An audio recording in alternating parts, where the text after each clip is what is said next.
Hello, Garland Nixon here, and yes, our favorite time of the week has arrived. We've got the great Joti Brar. Let's talk.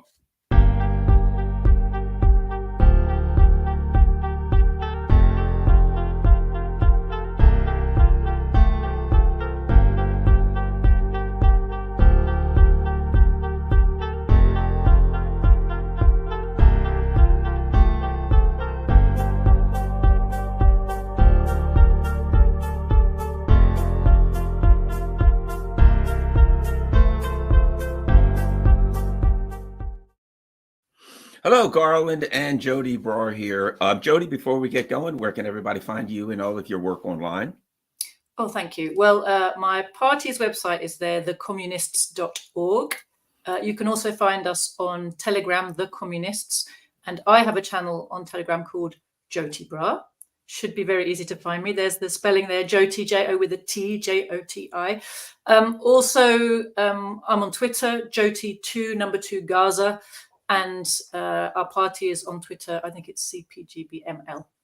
Wonderful. All right, so let's talk. One of the things that there's a number of things that I'd like to discuss, and that is something you've been working on lately, and that is what we've learned about the imperialists, what we've learned about imperialism since the start of the special military operation.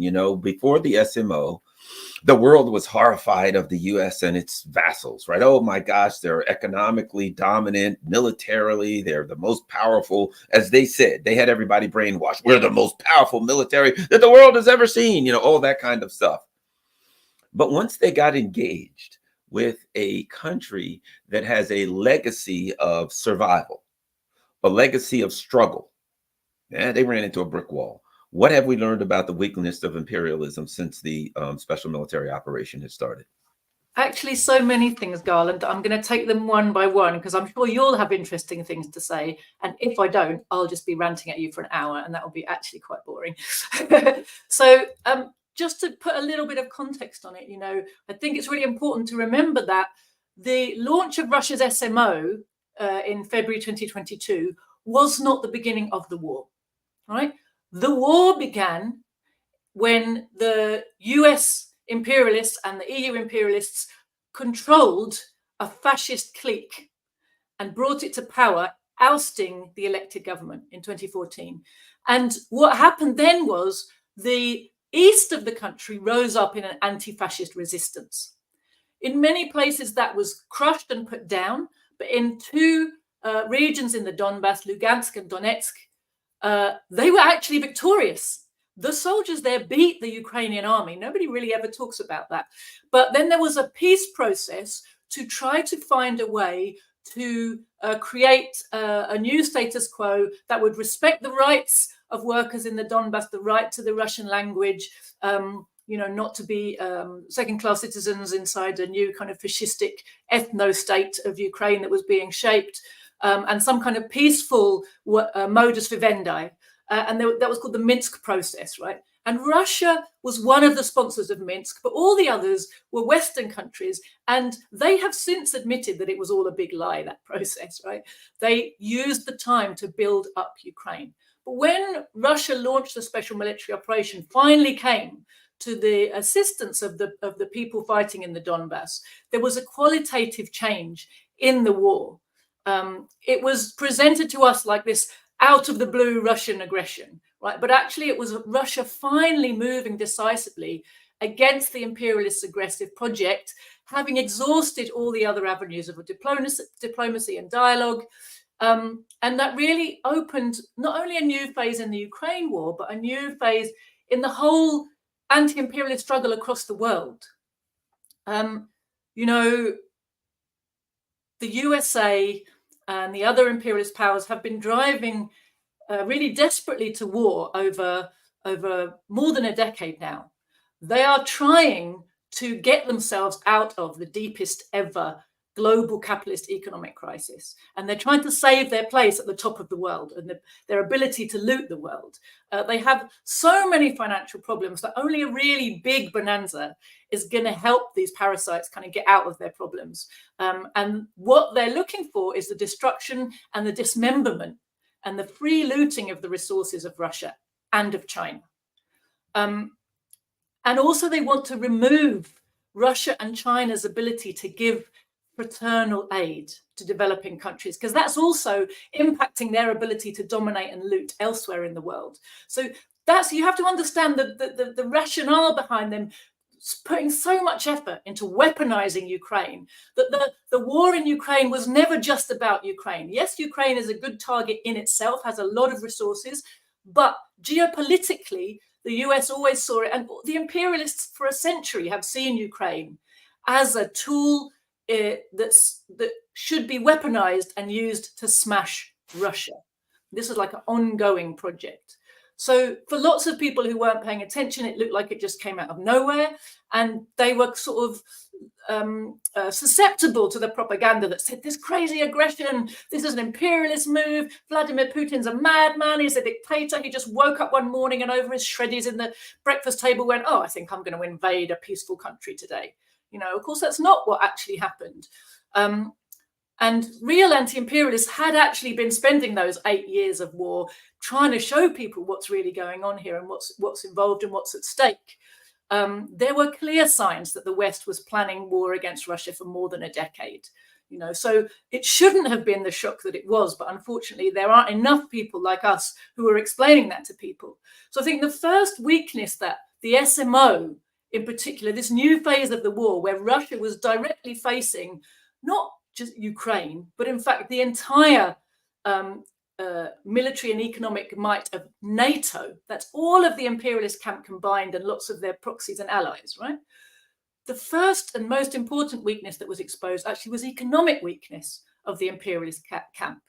Because now you and I have both talked about this, different places and together, I'm sure, you know, when the SMO was launched in early 2022, the West immediately launched basically a sanctions blitzkrieg. It was really intense economic warfare against Russia, no holds barred. And the expectation was this was going to very quickly cause so much pain to the Russian people. Yes, collective punishment sanctions, right? And it was really horrific sanctions regime aimed at causing maximum human suffering to the Russian people in order that they would then come out on the streets and demand the removal of Vladimir Putin's government, right? And this would then allow the US to come in, install some kind of puppet that they like and pursue their agenda without the need for much more armed combat. And what happened? The war didn't just fail to succeed in its aims, you know, and we've talked about it many times. I've listened to you talking about it. It backfired completely. So they had anticipated a situation where they'd get a little bit of short-term pain, you know, maybe a few months difficulty, while the West would temporarily lose access to Russian oil and other Russian raw materials that they really need. But that was going to be worth it because the long-term result was going to be a massive carnival, an orgy of looting of the Russian people's resources, pretty much like the one they got in the period following the fall of the USSR and the collapse of socialism in Eastern Europe. When that didn't happen, what they got instead was long-term pain for the West, and especially for Europe. And in the meantime, Russia's economy didn't just withstand the initial shocks, which were tough, but was eventually strengthened by being cut off from Western investment. And one of the lessons you can learn from that is Western investment is actually Western blood-sucking. Right? It's not an equal relationship. It doesn't do the recipient much good to have this money coming in because the wealth that's generated when this investment comes is all taken away. Right? So what happens when the West invests in your country and you're a developing country is they bring their money, they set up some business, your labor works, your labor produces wealth, that wealth is then taken back abroad. So, you know, you're busy working, you end up poorer than ever. In the process of all this going on, the economic crisis that the imperialist countries were trying to escape. Remember, this is what's driving them to war. Yes, they're in this deep, deep economic crisis and they're trying to find a way out of it. What's happened? They've made it worse. Energy prices have got higher. Inflation has therefore got worse kind of twice over, once because of the energy prices going crazy, and that puts up the price of everything, but also because of all the money printing that they're doing, which has again taken a massive upturn because of sending money to Ukraine, right? And a lot of that money is just printed. European industry is becoming increasingly unviable, closing down, moving to other parts of the world. The cost of living for ordinary workers is climbing ever more steeply, and all of those things are fueling the political crisis that we see across the West. And I think one other aspect of the economic realities that we really should pay attention to, that's been highlighted by the SMO, is actually the absolute superiority of planning over market mechanisms. You know, for decades, you said it earlier, the world was just awed by these staggering dimensions of the USA's military budget. And we all assumed that the US armed forces must be overwhelmingly bigger, better equipped, mightier, more well-trained, more technically advanced than those of any other country. And surely by force of numbers, they would overpower anybody. Look how big their budget is compared to the next 10 countries combined, right? That's what we always used to see those graphs, didn't we? But the battlefield realities in Ukraine have shown us something really important, and steadily the drip, drip, drip, the facts come out. And now we see that a huge portion of US military spending is generating profits for arms manufacturers and also going in bribes for acolytes and facilitators and hangers-on, right? It's not going to make a good army. It's just big. It's going straight into the coffers of, you know, various profiteers. And it's a little bit, for me, I draw the parallel with the USA's health spending. You know, USA spends by far and away the most on health, right? But it doesn't, that massive spend doesn't deliver basic care to millions of US citizens, right? And we know it entails huge waste that's driven by corporate greed and corruption. And US military spending is turning out to be like just the same, totally wasteful, totally unable to produce the basic items needed, right? Cheap and steady supplies of ammunition and small drones, for example, that really effective action in a peer-to-peer war is going to demand. And what we are realizing is that in the post-Cold War situation, the USA came to consider itself as being like just untouchable, totally dominant and unassailable. And the military chiefs and the arms companies in the USA, from what I can see, they stopped planning for war against a peer competitor. They focused instead on the kind of pseudo wars they've been fighting, where their maintenance stations, their air bases are all safe from attack. Their aerial power is totally dominant and unchallenged, yes. And the wars that they've been fighting, they were the only ones with access to satellite communications and GPS systems, and that access could never be threatened, right? So they just had this technological and firepower dominance in all the theatres of war for a long time, and they have planned on that assumption.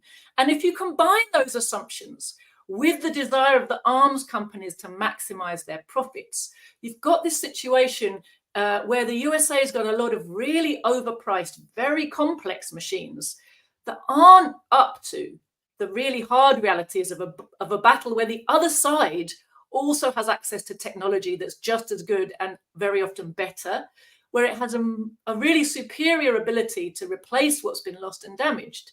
You know, we heard one of your congressmen recently describing F-35 fighter planes as $100 million paperweights, right? When he realized just how little time each one of those very complicated aircraft is able to spend in the air as opposed to, you know, being repaired, and how much the cost of maintenance is for the fleet of F-35s, most of which at any one time are being repaired. They're not able to fly missions.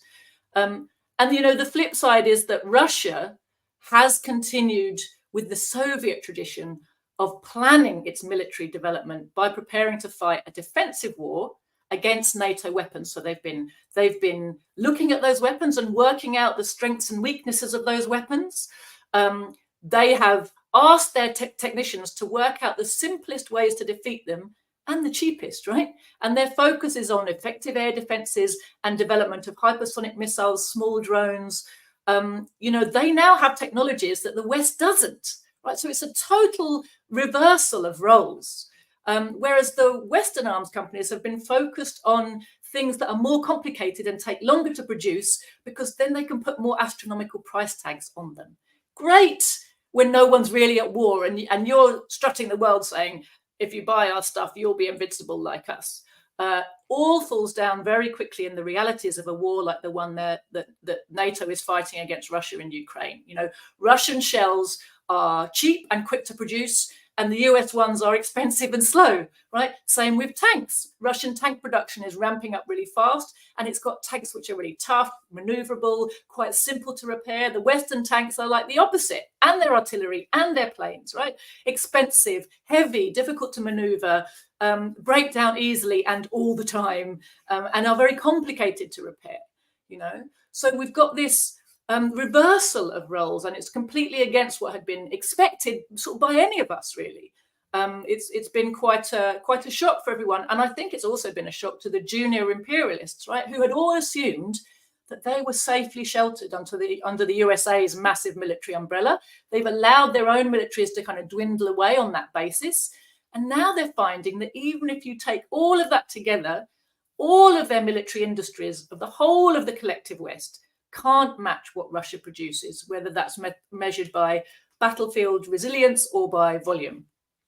And, you know, Russia has, because we aren't actually talking about economics here, we haven't even got onto the military things yet, but, you know, Russia's been able to utilize its Soviet legacy, because by renationalizing every aspect of arms production, they've been able to focus their resources in a really efficient and targeted way, looking at the needs of the battlefield without having to worry about what makes a profit for the shareholders, right? And also, they have a legacy of a system where ramping up production in their factories is not a problem, because they were designed, those factories, in the Soviet era, when all factories, all of industry in Russia was designed with ebbs and flows of demand in mind. Yes, so they didn't go for maximum efficiency for maximum profit. They thought about what do people need, and the reality is that if you're going to ramp production up and down in accordance to what demand is, you need factories which are bigger than the minimum size. You need a workforce which is bigger than the minimum. You keep it on standby, and you leave some of your machines idle or some of your factory space empty at certain times, and then, you know, you can ramp up very quickly and easily when you need to. And of course, that's exactly what Russia's been doing over the last 2 years. And the West, on the other hand, keeps talking about how they need to expand production, but they don't do it, because it's without nationalization, there are just so many hurdles. They need more space. How will they make a profit if they're setting up expensive new facilities? How can they train enough new skilled labor? And that's a really big issue, right? How can they pay for the necessary warehousing? On and on and on. And it's just like we saw during the COVID-19 epidemic. You know, all the efficiency measures of the last 4 decades, they boosted profits in the short term, but they've been shown to be really, really short-sighted and difficult to reverse in the long term. Another area that I think is critical that I'd like you evaluate is the area of communications, of propaganda, right?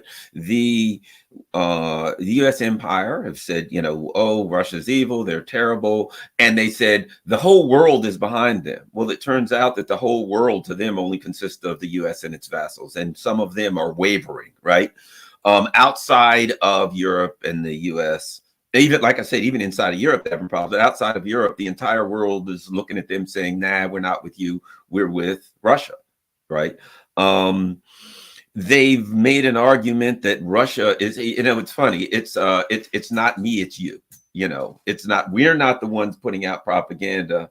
Russia's the one putting out propaganda. We have to act to counter Russian propaganda, Russian misinformation, Russian disinformation. Meanwhile, the ghost of Kiev just shot down another 50 Russian planes. The Russians lost 1 million soldiers.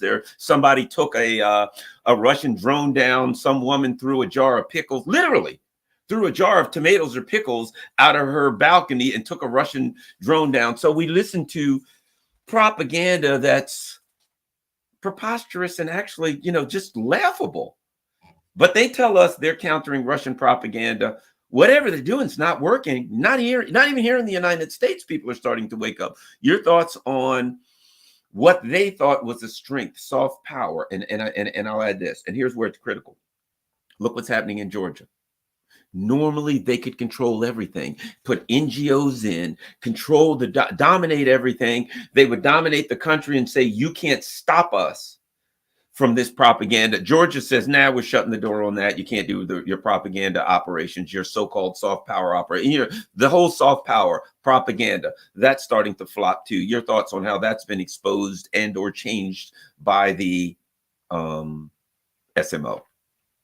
100%, Garland, you're so right. And, you know, let's not forget that in reality, this is the one area where the West and the USA in particular actually has dominance, right? It's the thing they're most practiced at, and they have the most dominance over is the world media scape, right? Because they own the big tech companies and the big social media platforms. And, you know, in most of the world, people rely on those platforms, those social media, the West owns social media platforms. You know, China has its own and Russia has its own. And I'm sure that massively helps their ability to remain sovereign, right? But in most of the rest of the world, they're very reliant on Western controlled media for information. And you see that in many, many ways. So this is the one area where they really are dominant. And yet you're seeing the weakness revealed, as you said. You know, increasingly, the imperialists are being revealed to be liars, that there's no evidence for the things they say. And, you know, that's one of the things that happens when a war goes on a long time is people start to, you know, things start to come up, lies start to be exposed, and it all starts to get a bit embarrassing. You know, the NGO strategy you talked about in Georgia is starting to be exposed and recognized by people who are switched on. Of course, there are always people who are just manipulated by what seems to be a kind of overwhelming consensus. But more and more people are becoming savvy and aware to what's going on. You know, and as you say, there's a distinct line around the world now between the USA and its allies and vassals, and the rest of the world is more and more alienated and more identifying with Russia and China, with the anti-imperialist camp overtly, because of the way this war is being fought and because of the way even the propaganda is being exposed. You know, and the fact that they're fighting this war in a propaganda-focused way is something that actually is becoming a weakness for them, because, you know, they haven't been able to win outright military victories. And so the CIA and those who back the proxies in Ukraine have been directing the Kiev government to fight the war in order to create stories, to create PR opportunities. You know, so they use their dominance of corporate media and the social media platforms to try to make a story. They craft a narrative about the war that's like just pure Hollywood. You know, this happened, that, like you said, Ghost of Kiev. They, you know, endless, you know, and there's episode after episode in this kind of gripping drama, right? But the overarching theme is that there's a heroic and democratic Ukrainian David, and it's standing valiantly against the evil and dictatorial Russian Goliath, right? And they're inflicting all these blows under overwhelming odds, and they're acting as a bulwark for the enlightened liberal world against these evil, you know, kind of Asiatic despots who, for some reason, only known to themselves, want to destroy us, our civilization, our way of life. You know, all these American kind of themes about how we're the good guys. But by fighting the war like this as a PR exercise, NATO's been really, really reckless with the lives of Ukrainian soldiers. Not just thousands, not just tens of thousands, probably as many as 1 million. Let's face it, no one's actually counting, Garland. Ukrainian men have been sacrificed on the altar of narratives, thrown into the firing line in ways that serve no military purpose whatsoever. I've heard you and Scott talk about this many times over. If you stop and think about how horrific that is, you know, the West is insisting on prolonging the war for propaganda purposes, despite the obvious reality they'll never be able to win, in the hope that if it goes on long enough, something will turn up, right? And the fact that while they're hoping something turns up, hundreds of thousands more Ukrainians are dying, they don't care about. And I think that's something really important, that even for the Ukrainians, they've started to see that their friends don't care about them. And the absolute inhumanity of imperialism has been really highlighted by this as well. You know, their approach to waging the war in Ukraine is really a lot like the approach of the European generals in World War I, right? Who openly described their soldiers as cannon fodder, and who just did not care how many thousands of men they threw into the line of automatic gunfire. Just walk that way, and if you try and turn around, we'll shoot you from this direction. You know, watching them being mown down in order to see who is going to be able to get the lion's share of colonial looting when the fight's over. And that's what this war is ultimately about too. It's about the US and its allies, the imperialist camp, trying to maintain their right to loot the world. You're muted. Let me ask you this. I'm going to show you something, because I want to talk about what we've learned politically, right? And I think this is a good example. Let me find it. This is about the leaders that are improved, that are produced by imperialism. Okay, let's listen to this. She knows so long as she was denied, our freedom can never be secured. She knows so long as she was denied, our freedom can never be secured. She knows so long as she was denied, our freedom can never be secured. I think we can learn something from that. I'm not going to make a comment. I'm going to ask you, what the she know law, she denied. What can we learn about the kind of leaders? Let me add this. EU election. Looks what's happening. Annalena Baerbock. If you remember, what did she say? We don't care about what the Germans think. I mean, MEP voters think. We're down with Ukraine. In other words, we're down with the U.S. imperialism. And Greens went from 20% to 12%. Macron is now at 24%, and things are looking kind of bleak for him. Rishi Sunak, snap election. So this guy, this puppet is put, this avatar for the ruling elite is put forward. If I were the ruling elite, I'd be kind of embarrassed if this is the best I could do for an avatar, and sitting behind him is Kamala Harris. What do we learn from Nide? And might I add, there is a rumor that he had a very, shall we say, an unfortunate accident at the D-Day, latest D-Day celebration, which wouldn't shock me. But at any rate, I'll throw it to you. I mean, I almost feel as in many ways, he doesn't deserve any consideration, because when he was compos mentis, he was an evil bastard, right? But I feel sort of like it's too easy picking on Joe Biden. It's just elderly abuse, and the guy's, lost it a long time ago. But you're right.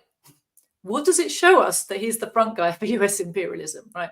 Well, it shows you two things. Number one, it's very hard for them to find convincing leaders to front up for their decaying system. Number two, it shows you that whoever sits in the chair in the Oval Office in the White House is not the person making the decisions. We actually could have learned that during the presidency of Donald Trump, but for the hard of learning, you're being taught it again by the presidency of Joe Biden.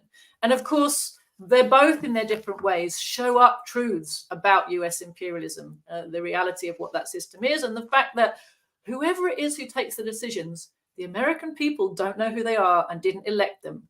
And they are untouchable. But we don't have any influence over too horrible. Over how they put into office, the role of the media in presenting these people as if they are meaningful candidates, when the reality is that they're just people in suits to be manipulated, as you say, puppets to be manipulated by the real decision makers, the monopoly financiers who really run the show in the imperialist world. And this we're in a time where there's a massive crisis of legitimacy for all politicians and media in the West who subscribe, who uphold this system, essentially. The mainstream parties in every country are taking a kicking. The media in Britain really wants to persuade us that there's a mass move to Labour and everybody's endorsing Keir Starmer for leader. But the reason they called the snap election is because they can see that that's in fact not the case. Labour is not being massively endorsed by the working class. Huge numbers of the workers have given up on voting, don't bother voting, and I think will not vote in this coming election. The more time that they allow to go by between now and when the election actually happens, all they're doing is giving space for this growing movement in Britain to provide independent candidates. And what do people mean independents? It's not just any old independents. They want people who are anti-NATO, anti-genocide, anti-Labour, right? That's actually, you know, the kind of main criteria for an independent right now. And there's a massive movement to put independent candidates into all the constituencies. And the fact that they won't succeed in getting one in every constituency is because they haven't had enough time. And that's exactly why the snap election's been called, to stop them being able to get more campaigners, get more candidates, and attract more votes from working class people, from the people who do still vote, and even from persuade some of the people who've given up voting that maybe they should vote this time because, you know, we can give Labour a kicking. So you're seeing that, you know, the European election results, you know, showed the same trend, didn't they? All of the backers of these wars, those who are complicit in the genocides, those who have upheld NATO's policies over the last 2 years, they have all taken a kicking. The sort of exception to that is, as far as I'm aware, and I could be wrong because I don't have a really detailed grasp of all the information, is Meloni in Italy, Giorgia Meloni. And she's a kind of sit on the fence type. She's supposed to be, you know, and she was elected on a anti-immigrant, anti-NATO platform, which is the classic kind of right-wing combo of like blame the poor, but also pretend to be anti-establishment, right? And they put this thing together, and it's demagogically, it works very well in harnessing the anger of working people who've been left behind by the parties, the working class parties that were supposed to represent them, right? And they feel disenfranchised and unrepresented, and many of them fall for the lies about immigration. So this combination of anti-NATO and anti-immigration convinces a lot of ordinary poor workers that this is someone who's interested in them. So that's how Meloni was elected. She, as soon as she got into power, jettisoned her anti-NATO position and became very pro-NATO and played the game. But very recently, she kind of drew a line in the sand and said, no, Italy is not going to join in with this sending long-range weapons. We don't want to wage war against Russia. We don't want to be involved in this. Now, I don't know if that was a real hard position or if she had one eye to the election, because she was the only one of the pro-NATO candidates who didn't take a kicking. So that to me was quite interesting. But if I crisis... can I throw something at you? Yeah. The issue of immigrant, I think that's something that deserves a little bit of discussion for this reason. There are a lot of poor people in the U.S., working class, working poor, who have the issue of who have an issue with immigration, not from a right-wing perspective or from this perspective, from a labor perspective. There is a recognition, and I'm hearing it get louder and louder, that, hey, these countries, these leaders of ours, they go destabilize in this region, Guatemala, El Salvador, they destabilize this thing. These people come over, they bring unskilled labor in massive numbers in. The ruling elite are then happy because it drives down the price of labor. So the laborers who make the least have more competition, and they can drive down the cost of labor. And if you're a poor person, you know, you've got more competition, you've got lower pay, right? And so there is that, an anti-immigration from the perspective of we don't want different people here. Understand that, more right wing. But there's also an anti-immigration who see it strictly as a labor issue and who also understand the dynamics of the ruling elite destabilizing whatever, Africa, Middle East, driving refugees here, and then using that for their capitalist machinations to lower labor, to lower the cost of labor. So I think I'm seeing more in the United States now a growing understanding of the dynamics of importing labor and bringing down the cost of low-skilled labor, that it isn't, say, so much racist and angry as it is angry at this capitalist movement to hurt the working poor. Your thoughts on that? I think there's a couple of things we have to recognize. One is that, when you fight against immigration in the situation of the world as it is, you are fighting with the symptom, not the cause. And you end up fighting the victim. And that only helps the ruling class. And we have to bear that in mind constantly. So if we don't want this endless downward pull on our pay and conditions, first of all, we have to be much more active in working to stop our ruling class's ability to wage those wars. It's no good just saying, oh, we don't like the wars, but then being really active on the victims of the wars. Like, what are you actually doing really to stop this? Oh, you go, oh, they're making our wages get worse. What did your union do to stop the ruling class from waging that war?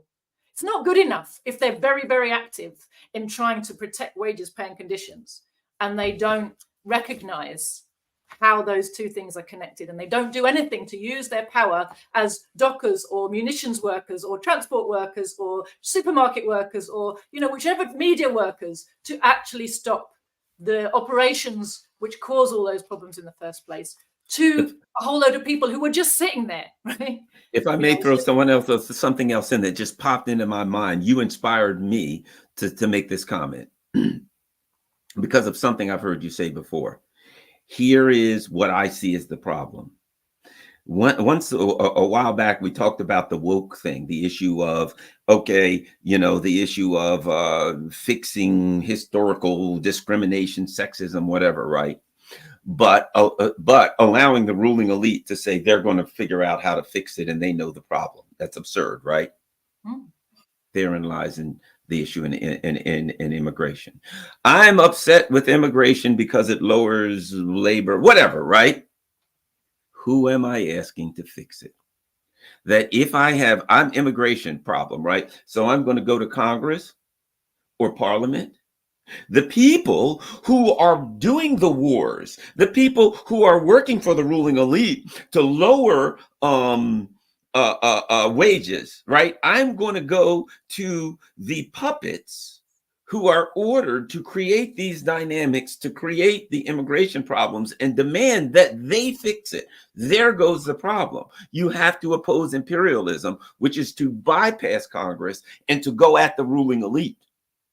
So now that's what just popped into my mind. And I'm glad we had this discussion because it's, wait a minute, if I'm opposed to immigration, who am I asking to fix immigration? I'm asking the people who benefit from this and who work to make this happen to fix it. That just ain't going to happen. And that's what popped in my mind based on what you said and an earlier conversation that we had. So I'm sorry to interrupt you, but I thought it was an important comment. No, you're 100% right, Garland. We are not going to get the capitalists to regulate their ability to get cheap, practically slave labor. They need it, they want it. That's how, and particularly at times of crisis, that's how they are keeping themselves profitable. And if they can't get immigrant labor that cheap inside their borders, they will just take their capital to where they can get it that cheap. Right. So the idea that you say, no, stop the doors and we're going to have good paying conditions here. What do you think happens? Just the export of capital becomes faster, right? And the cost of your gardener goes up quite a lot. I mean, literally that's it. But, so they're stopping the wars, right? You have to recognize, get to the root of the problem. And there's also the question here, if the trade unions are so concerned about the fact that, as they claim to be, and many workers fall for this argument, it sounds convincing, it's bringing down pay and conditions. What have you really done to pull every single one of those, to create a situation where no migrant can work without union membership? Because if you had made that situation, they couldn't be a downward pull on your pay and conditions, could they? If everyone was in the union, right? So again, what are you doing to make sure these people need protecting too. They're working in the worst possible conditions, really, really vulnerable, really super exploited, and then looked down on by the people amongst whom they've come to live as some kind of burden and parasite, when they're actually contributing more to the wealth of the country than the natives, right? They are victims twice over, and then they're treated like dirt when they arrive, as if they're trying to steal something, when actually they work harder and take less from the state. More of the wealth they produce is co-opted by the rich because their pay and conditions are so terrible and they don't get any state benefits, right? So the whole thing doesn't make any sense. There's also another factor. In the present situation we are, which is the decline of imperialism and the decline in sort of optimism, if you like, of the citizens of the West, we have a demographic deficit. And the reality is, if we don't have immigrant workers coming to do lots of essential jobs in our countries, the social service provision would collapse overnight, as would our government's ability to pay pensions and, the health budget and whatever else. Because we sort of have this idea that, I paid my dues for my pensions and now it's owed back to me, and that sort of sounds right. But the reality is, when you're paying into the pension fund or the national insurance fund or however your country's system works, you are paying for the people who are being taken care of now.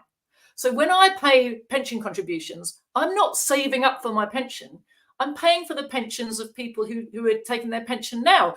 In the future, if I want the government to be able to pay me a pension, there'll have to be people who are paying in, right? And if the population just gets older and older and you don't have young people who are working, that equation stops functioning, right?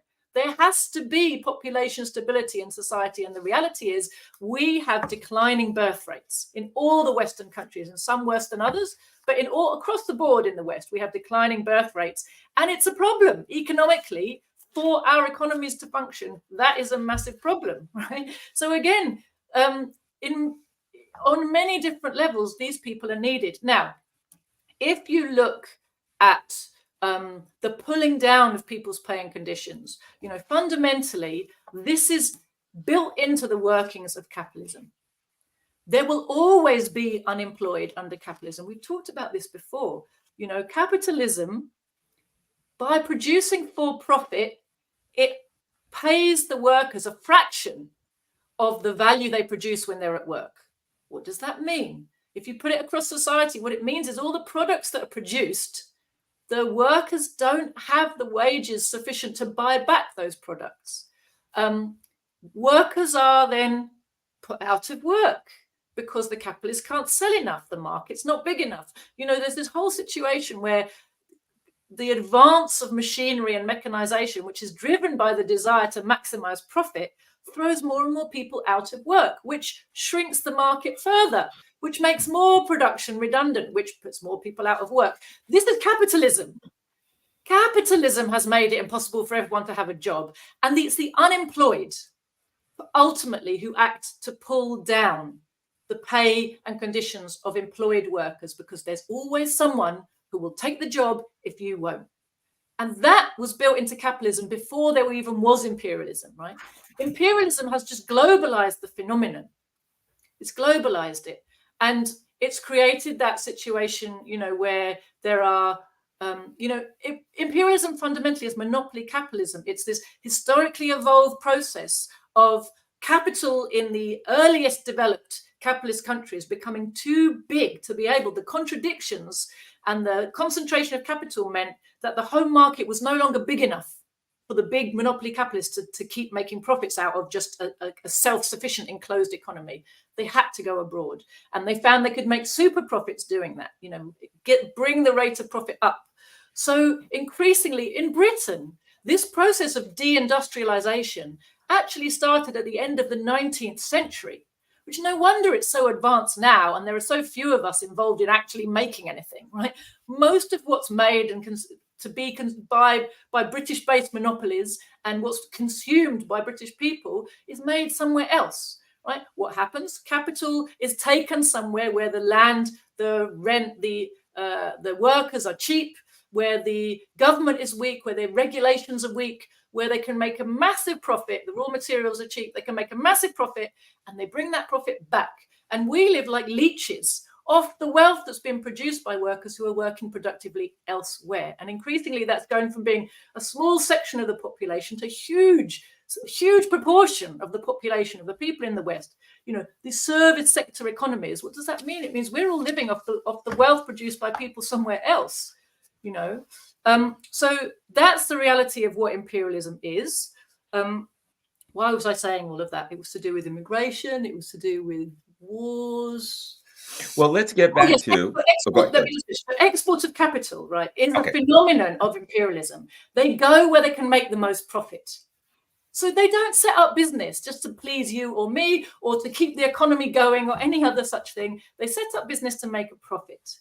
And if labor is too expensive in the home country, they set up their business elsewhere. Capital is gone. So to demand immigration controls, instead of recognizing that it's in the nature of monopoly capital to just go, you know, to offshore industries wherever they can, because it will be cheaper and make more profit, it's crazy. You know, you could kick every immigrant out and capital would continue to go to where the labor was the cheapest, right? So none of these equations make sense if people can't see the whole system, and they also can't see beyond the system. They think these relations are here forever. They think you can argue with the people who run the system and get them to see the sufferings of ordinary people, or they think you can legislate to make capitalism fair again, right? You know, like it never was, and you can't, right? And the people who are in government serve the monopoly capitalist class. They don't serve us, and they're not responsive to our needs or our logic. They are responsive only to the desperate demand of capital to be able to make profit and maximize profit. Wow. Well, let us continue. Well, that was a great discussion. I picked up a lot from that as far as the immigration issue. A few really powerful tidbits, in fact. Let's go back to what we've learned from the SMO, diplomatically. You know, the U.S. What's interesting is this: the empire pretended to do diplomacy. But what we see now is it was never diplomacy. That an ideology that's based on superiority, that's based on coercion, can't do diplomacy, because the diplomacy and coercion are the opposite of each other. So what do we see? We see China and Russia. We see the U.S. Russia goes and they talk to other countries, they meet with other countries. And what does China and Russia say? We want equality, mutual benefit, blah, blah, blah. Well, anybody can say that. The US says that. But what the other countries see is, well, we got to deal with them, and they didn't try to overthrow our government. Well, that's okay. I think we can do business with them. What did we learn diplomatically about the imperialists, about the anti-imperialists, and these dynamics as a result of the SMO? You know, the diplomatic weakness of the imperialist camp has been really exposed, I think, by the Ukraine war. Increasingly, we see the sphere of influence of the USA shrinking down only to people who are, you know, totally financially dependent on it. The hypocrisy and the double dealing of the USA in particular, but all of its imperialist allies, has never been more evident than, for example, in the revelations about the Minsk process, which I mentioned earlier. You know, that was supposed to be a path towards a just and peaceful settlement of the Donbas people's struggle against fascism, right? But instead, it was just used by all the Western powers as a cover for continuing to build up Ukraine's military in preparation not to end the war, but to expand it. And it's become really clear to independent-minded states that the USA cannot be negotiated with. And it's not just Russia over Ukraine, right? It's the DPRK in relation to the peaceful road towards reunification in Korea. It's in regards to China and Taiwan. It's with regards to Oh, there was another one. It's just gone out. Iran, the Thank you. JCPO, the Iran nuclear deal. JCPOA. Exactly. I knew there was another one. So in all of these really crucial areas of the world where the USA is actually pushing to war, there were supposedly peace processes and negotiations ongoing, right, to stop war happening. But it turns out in each case, and with Oslo in Israel, Palestine, it turns out that in each case, the imperialists' word couldn't be trusted. Their treaties weren't worth the paper they're written on. The imperialists continue to be guided by the mindset of monopoly capitalism, right? That might is right. And in the process, they're reminding people of Lenin's lesson, which was the imperialists understand no other language than the language of force, right? In which case, it turns out the only way to really answer them is to organize an oppositional force and using it with determination that can't be ignored. Sergei Lavrov actually said this the other day. He said, well, I got a quote from him. Hang on. Let me find it. Yes, from our experience with the Americans, it is perfectly clear that US statements are not to be trusted. The Americans continue to make declarations about their commitment to a just solution to the Palestine problem, while at the same time generously adding fuel to the armed confrontation, right? And that's exactly what the Americans, the French and the Germans were all doing through the Minsk process of 2015 to 21. And what we saw afterwards, you're like, why is this war taking so long? And then we discover they've spent 10 years building trenches, massive armed fortifications across Ukraine. Why? There's only one reason. They were preparing for a war with Russia. All this stuff about this crazy aggressor Putin, but why was Ukraine covered in these fortifications? Why did they spend so long turning Ukraine's army into NATO's biggest trained force in Europe? Why? Russia wasn't trying to do anything to Ukraine. Ukraine wasn't under threat from anybody. They were planning war with Russia. That's what all of those preparations were about. And as a result of kind of realizing this, there's another realization that goes along with it, isn't there? Which is there is no way to remain safe from imperialist hostility if you also want to remain sovereign, right? You can just surrender, right? But if you want the right to take care of your own country your own way, if you want the right to decide your own government, you will never be safe from imperialist hostility. So the anti-imperialist countries have had to, in light of all of this, make big advances in all their bilateral and their multilateral relationships. And that's happening at an ever increasing rate. And, despite all the differences in ideology and outlook, we're looking today at an anti-imperialist camp that's stronger than it has been since the death of Joseph Stalin in 1953. And, in economic and technological terms, it's stronger than it's ever been. And imperialism is weaker than it's ever been. Right? So the balance of forces in the world is reaching this really decisive tipping point in history. And, at the same time, we see how the lies, the double dealing and the hypocrisy of the West are being exposed. And so the rulers of the West and the system they preside over is really faced with this deep and deepening crisis of legitimacy. And I said that's happening. We see that happening at home. We see it in all the election results at the moment and the political crises that every single government is in. But we're also seeing it abroad, with so many lies about their wars being exposed.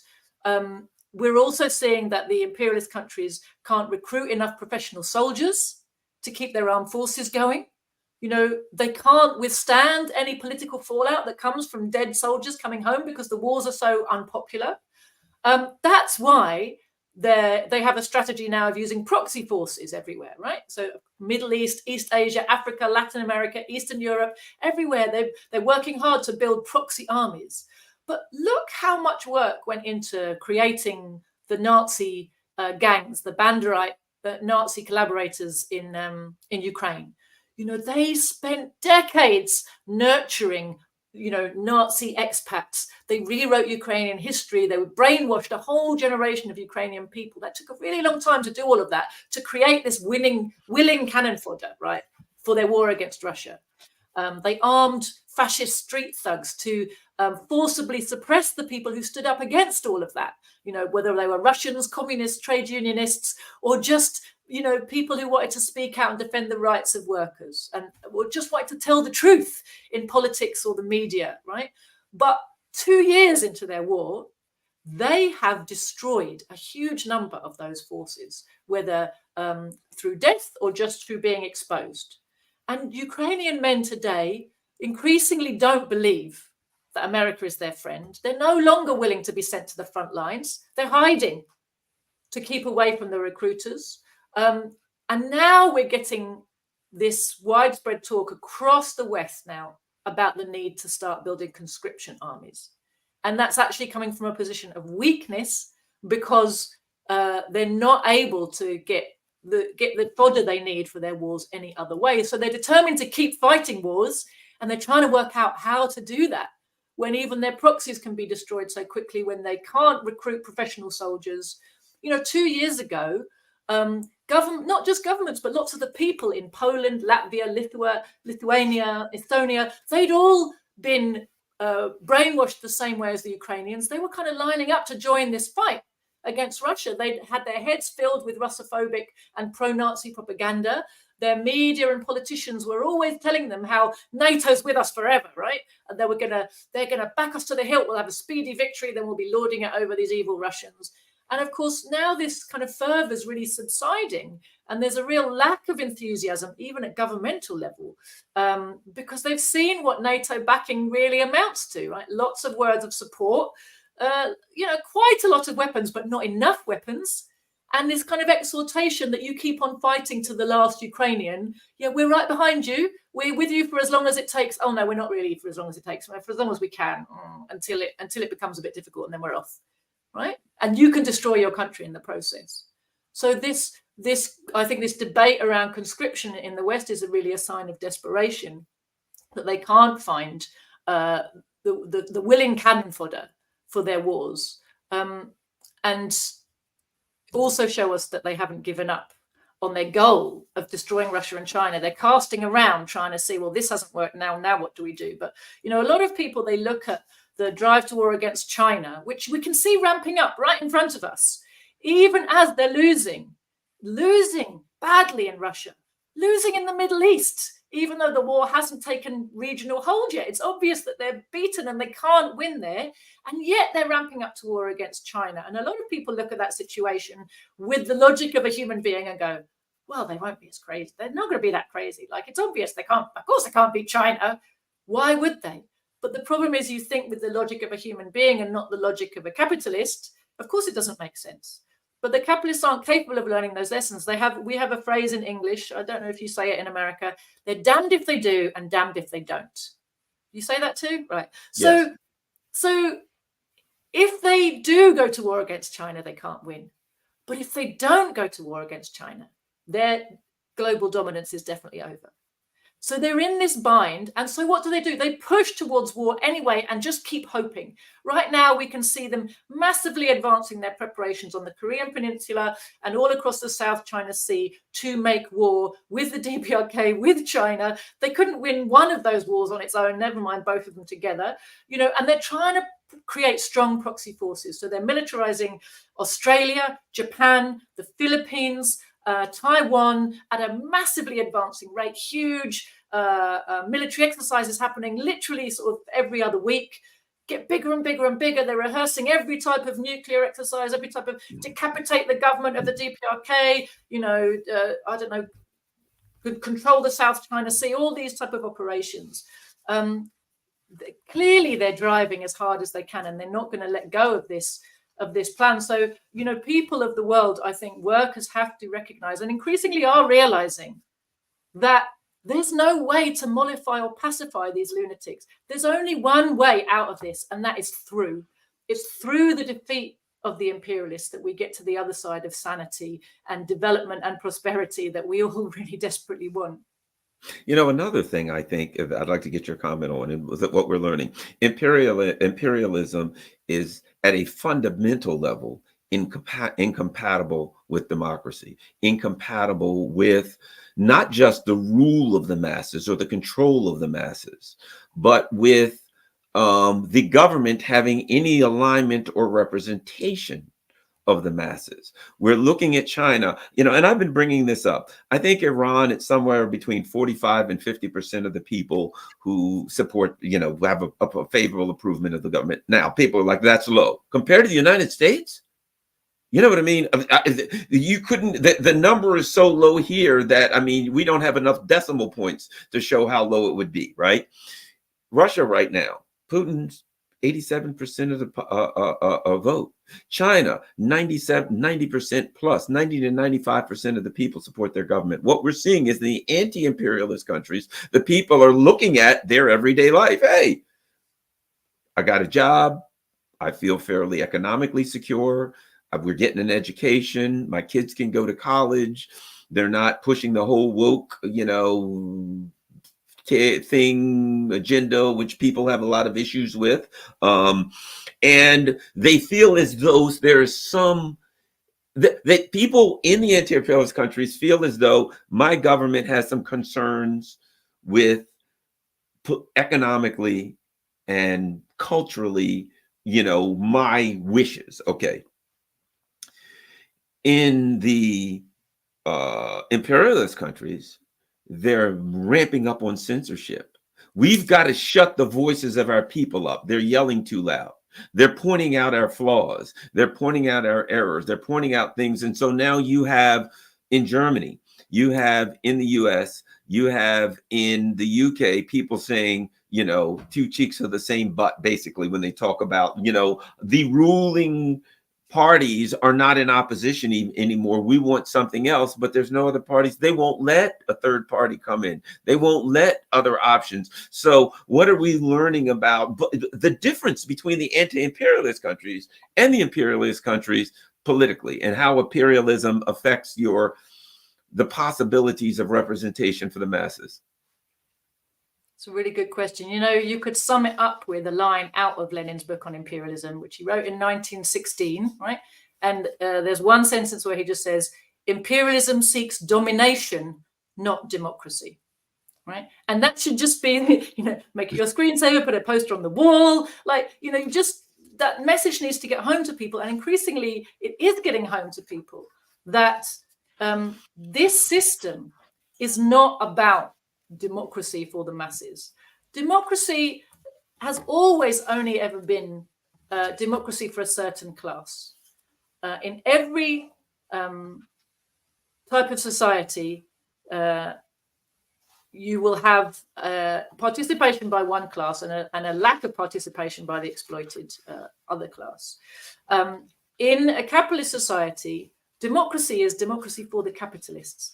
And the more that capitalism develops into monopoly capitalism, and the more concentrated capital becomes, the real participants in the democracy become fewer and fewer. And even big capitalists find themselves outside the decision-making process. And they start, it's a lot of where the kind of Nigel Farage, Donald Trump kind of rebelliousness comes from, right?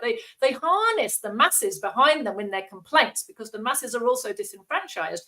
But really, it's the complaint of the big capitalist who's not big enough anymore, because monopolies become so enormous and concentrated that you can even have 100 million and be kind of a nobody when it comes to the decision-making process. And that's the position of people like Trump, and that's the position that Farage kind of represents, in Britain. They represent the anger of smaller capital at being shut out of the decisions, but they still have to pay the taxes to fund whatever decisions are taken, being shut out of decision making in a very advanced capitalist economy, right? They're no longer part of the really ruling elite. In a monopoly capitalist, in any capitalist society, but the more it advances, the more that time passes, it's a historically evolving situation, right? The more that capital concentrates, the more the deck is stacked, the more unequal, inequality is baked in from day one of capitalist production, because the worker's getting just enough to reproduce himself. And all the extra wealth he produces that go beyond paying for his wages are given to his employer for free. So every day that his employer is an employer, he's getting a bit richer. Well, the worker, if he's lucky, is staying at the same level. And very often he's going down because of other conditions. So this inequality is baked in from day one of capitalist production. As time goes by, it just gets bigger. It just gets wider. We now have this situation where, again, the kind of petty bourgeois liberal do-gooders wring their hands over it, and they want laws, they want regulation. Oxfam produces these reports. They've actually stopped presenting their facts in the same way, Oxfam, because it's getting too embarrassing. But there was a period where each year they would bring out a report that said this many people have as much wealth as half the world's population. And they got to 8, right? 8 multi-billionaires between them have the same wealth as half of the world's population. And then they stopped presenting the evidence in exactly that way anymore, because obviously the number just keeps getting smaller, and that to expect that there is possibility of equality in a system like that is clearly insane. We don't have equal starts, we don't have equal access, we don't, I can't express my views in the mainstream media.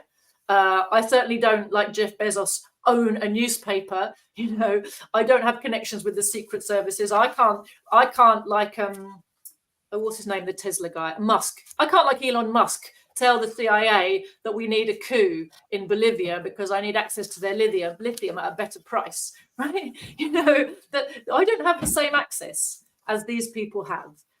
And these aren't even the richest. They're held up to us as the richest people in the world because they're the ones we're allowed to know about. I don't believe they really are, right? So, and if you look at the whole, what we are given instead to distract us in the West, this whole thing, the culture wars that don't plague Russian and Chinese societies, or Iranian, or definitely not North Korean. What's the function of the woke debate? What's the function of the immigration debate? Why are they so heated?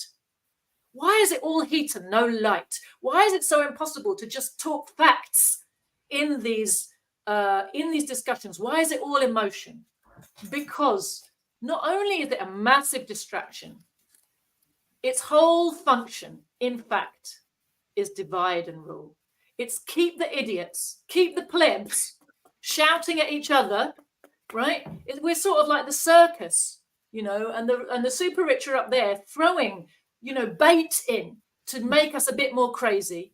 And they are the masters. The one thing they're really, really good at is they're masters of emotional manipulation. Their propaganda heads to here. I saw you talking here. I mean, like, what do you call that bit? The primal bit of your brain, right? Right. Goes straight past your frontal cortex, connects to here. No thinking, no reasoning, just an emotional response and a tribal response. I'm on this side and I hate the other side. And here we are all bashing each other up, right? We have suppression, not participation in our countries now, because the truth is being outlawed.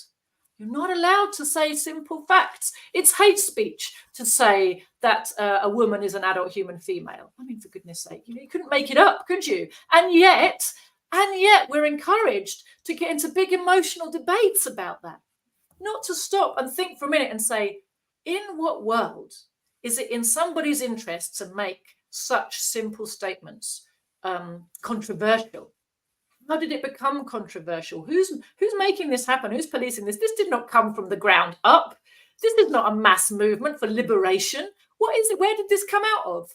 And the immigration debate, it is very much aimed at playing on the insecurities and the fears of workers who are seeing their standards of living go down in imperialist countries, who are at the bottom of the pile, who are treated badly, who live in constant insecurity. So their life is full of fear, and their fears are played on with this very emotive propaganda. I saw you talking to, I can't remember who, about the video that was made of Zelensky, President Zelensky in Ukraine, the actor, the stooge fake actor president of Ukraine, right? CIA puppet dude, recently put out where he was asking for a peace summit, right? Asking President Xi, please come and talk to us. And you were talking about the Hollywood production of it. And what I noticed about that was, when they want to manipulate our emotions, the use of music, they didn't just do all the nice production and shooting but they put a musical soundtrack on the bottom of it. kind of the kind of uplifting-y bit and the serious bit and that's what they're really masters of.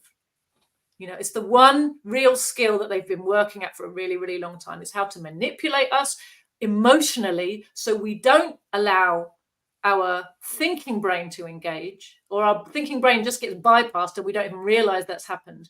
And then we end up, very often when you have a strong emotion, it's very natural to rationalize why you have the emotion. So rather than first thinking and then coming to a conclusion and then, letting your emotions do whatever they're going to do, we have this back to front situation where you have the emotion first. And then you're like, well, I'm feeling really wound up. I'm feeling angry. And then it's like, well, who's to blame? Why do I have this emotion?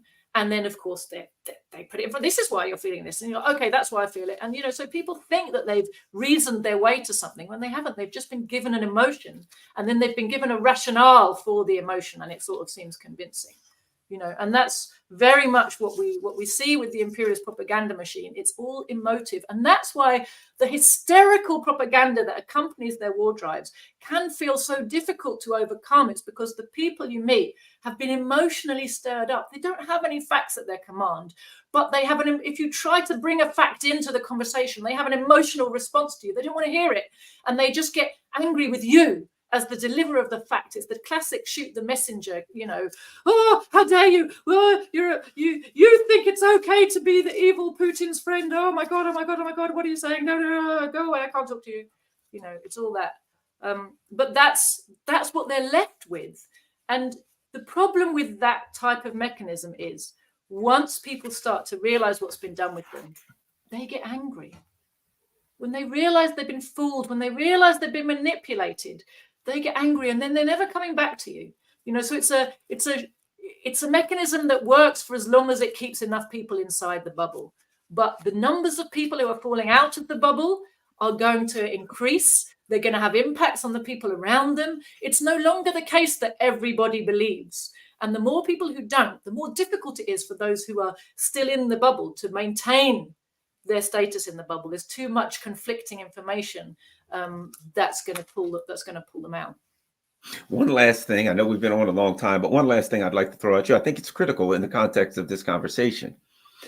Gaza, and I'll tell you why. Because we talked about what we learned from the SMO, but one thing regarding Gaza, people like us knew who the imperialists were. We're not shocked when people talk about. When Biden came on, I'm like, well, you understand, we've got a guy who's been complicit in genocide over and over again, who's the president now. How can we say any other leader of any other country is bad? We knew who he was. We knew the system, right?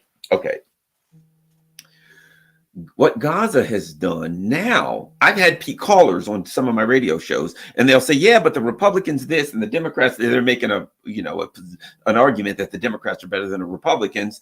And I've said, they're both complicit in a genocide. What are you talking about? And I've had callers stop and say, yeah, I guess you're right. Right? That's important. That I've been able to utilize the Gaza genocide as a tool of enlightenment, right? To say, how can you, and I've made this point, how can you believe that during COVID, these people were looking out for your best interest when they're genocidal lunatics? And they're risking your life now in nuclear war. How can you think they were trying to look out for your life then, right? How can you think that anytime someone implies that the imperialists are doing something good, I point to Gaza. Oh, sorry, I'm not pointing to you. Gaza's over there in that wrong direction. Gaza's in that direction. The good person's in that direction, right? Look at this. And you're telling me that these people have some moral high ground against anyone? Gaza, the genocide there has made it, I'm going to put this in a way that I'm not comfortable with, but it makes sense from the perspective of how I'm using language. It has been a valuable moral tool in allowing me to point to, don't make an argument that these people are doing anything good ever, or that they're ever looking out for the little guy. They're in the process of a genocide, and it shuts people down because people are like, yeah, but I guess you got a good point there. Your thoughts on Gaza, the moral argument, and how that's hurt the imperialist?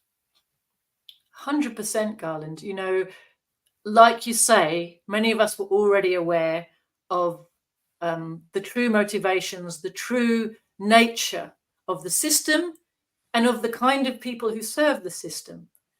But that wasn't the case for vast majority of people in the West. Gaza has really changed things because so many people in the West are plugged in. Now, that we have to remember that many people are not plugged into what's happening and not sort of part of this mass awakening, but the numbers who are substantial and increasing. And when you watch live on your phone, delivered to you, 24/7, day after day after day for 8 months, obvious genocidal war crimes. When you see, the ICJ making pleas for Israel to stop and to say, look, this really looks like it probably is a genocide, and you really have to stop everything you're doing while we look into it further, and no more action, no more of any of these actions you've been doing, please. And they just carry on. And not just they just carry on, but the USA, which pretends to be the peacemaker and the neutral arbiter rather than the puppet master behind the whole thing, makes excuses for them in public. And even if it was pretending every now and again to disagree with something they've done or be, it keeps delivering weapons day after day after day after day. Right at the beginning, every single political leader in Europe and the USA rushed to Israel to stand next to Netanyahu and have their photograph taken with him and say, we're with you 100%. Because they know that their ruling classes are Zionist to the core, not because the tail wags the dog, but because they need to keep controlling the Middle East, and Israel is the way that they do it. Right? Israel is their proxy force, but they need to protect it. Right? So all the imperialist politicians know that they have to be good Zionists if they want to get the job of running British or German or French or US imperialism. But the utter hypocrisy of these leaders has never been more clear than when they talk about democracy and human rights and then send plane and shiploads of weapons to fuel what is clearly a massacre of innocents in Gaza. You can't describe it as anything else if you are actually paying attention. Okay, if you just read the mainstream newspaper, you might be a bit confused and a bit ambivalent about what's happening, and a bit 50-50, because of the way the mainstream media tries to present it. But for all those people, and growing numbers of people are plugged into the actual evidence, then they are seeing not just how hypocritical and lying the politicians are, but also the media. And this is something that had already been growing for 2 decades before now, and is really coming to kind of full fruition in this moment. And we have this real explosion of phenomena, which is on the one hand, the growing crisis of legitimacy of the politicians, the growing crisis of legitimacy of the media, the real-time suffering of the Palestinians, their staunch resilience, and yet the horrendous suffering they're facing, and the fact that this is all being covered over, whitewashed, lied about, and fueled by our politicians. And of course, the cost of living crisis, the inflation crisis in the West, that means people's living standards are going down. And all of these things act together to show us the nature of the system and the fact that the people who we think run it are servants of people who are higher than them. And they are prepared to be totally hypocritical, totally inhuman. They will commit any crime to keep their job. And when they're auditioning for their job, they're not auditioning to us, they're auditioning to the higher ups, right? And they will do anything to be allowed by the higher ups to have these jobs. They will commit any crime in the interests of imperialist profit. They are utterly servile to the ruling class and totally uninterested in the lives of ordinary people. And that could be ordinary people, ordinary workers at home, as we saw with COVID, as we see with the the inflation crisis and the total lack of any program to intervene and save people from slipping into dire poverty. Nothing at all. Just, oh dear, what a shame. And their total inhumanity and lack of regard for life abroad could not be more clearly indicated than by what's happening in Gaza. I mean, you ought to be able to have seen it, as we talked about earlier, from the way that they throw soldiers' lives away in Ukraine. Probably 1 million men, Garland, thrown, just sacrificed in the cause of profit, in the hope that maybe some damage will be done to Russia that helps to tip things in their favor. Even after it was really obvious very early on that there's no way they could win a military confrontation. They kind of just hoped somehow between economic measures and just keeping the war going, something might happen, right? But 1 million men, it's okay. After we've run out of Ukrainians, we've got Polish, we've got Latvians, we've got, they're like that with people's lives. And with Gaza, it's so clear, they can stand there, Kirby and all these awful people can stand there and make these utterly vapid, lying statements, but you can put the statement next to the thing that's happening. And anyone who wants to know can find out pretty easily that every single day they're making these hypocritical statements about wanting peace. The US government is sending a boatload and a plane load of heavy weapons out to Israel so they can keep bombing. Joti Brar, thank you very much. We went a little bit over today, but I think we had a lot of important things to cover, and I really did want to talk about that last particular issue regarding Gaza, because I thought it was pertinent and it just fit right into this particular conversation. Joti, once again, let everyone know where they can find your stuff online, how they can follow you, how they can, follow your good works. Best way to follow me is on Telegram. And it's just my channel, Joti Brar. My party is also there, The Communists. I like Telegram the best, so go there. And if you want really decent news and analysis, go to my party's website, thecommunists.org. Do you still have, what is it, Proletarian TV or something like that on YouTube? Thank you. Bless you for remembering that. I'm terrible. Yes. If you like the YouTubes, then subscribe to our YouTube channel, which is Proletarian TV. Great. Everyone, don't forget, follow me on Rumble, follow me on Rockfin, and also on Twitch, whatever Twitch is. I don't know anything about it, but I suspect I'm broadcasting on it because StreamYard says that. And most importantly, share this on all, smash the old like button and share this on all your social media platforms. That's what's critical. That's what's important. Share it on all your social media platforms so people can hear a different perspective. A unique perspective, and get an opportunity to hear the argument against imperialism. Thank you very much, Joti Brar. And thanks, everyone.